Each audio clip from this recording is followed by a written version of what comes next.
Comme chaque 1er juillet, un certain nombre de changements entrent en vigueur aujourd'hui.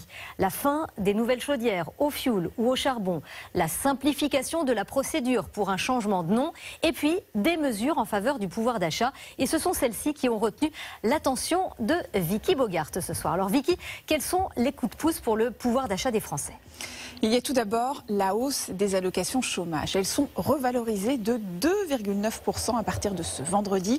Un coup de pouce qui concerne plus de 2 millions d'allocataires. Augmentation également du salaire des fonctionnaires. Il grimpe de 3,5%, une hausse qui s'ajoute aux augmentations individuelles. Il s'agit de la première revalorisation générale depuis 2017. Son montant est inédit, mais c'est insuffisant pour les syndicats qui rappellent que l'inflation pourrait atteindre près de 7% à la fin de l'année.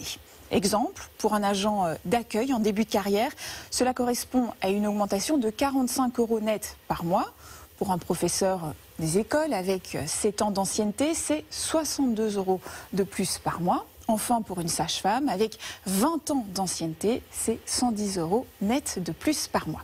Et attention, certains fonctionnaires ne verront qu'au mois d'août ou plus tard le changement sur leur feuille de paye, mais dans tous les cas, il y aura un rattrapage pour le mois de juillet. Et il y a également une bonne nouvelle pour les retraités.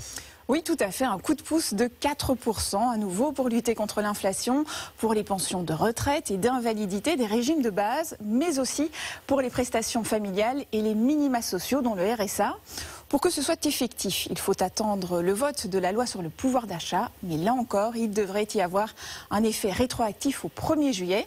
Exemple, pour une pension de retraite à 1 200 €, c'est un gain d'environ 48 € par mois. Et puis, pour le logement, des changements également. Oui, l'encadrement des loyers s'étend. Après Paris, Lyon et Lille, c'est à Montpellier qu'il entre en vigueur ce vendredi. À Bordeaux, c'est prévu pour le 15 juillet.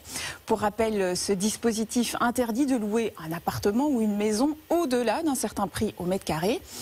Mais après ces bonnes nouvelles pour le pouvoir d'achat, un bémol et un retour en arrière pour les tickets restaurants. Le plafond par jour passe de 38 € à 19 €, comme c'était le cas avant la crise sanitaire.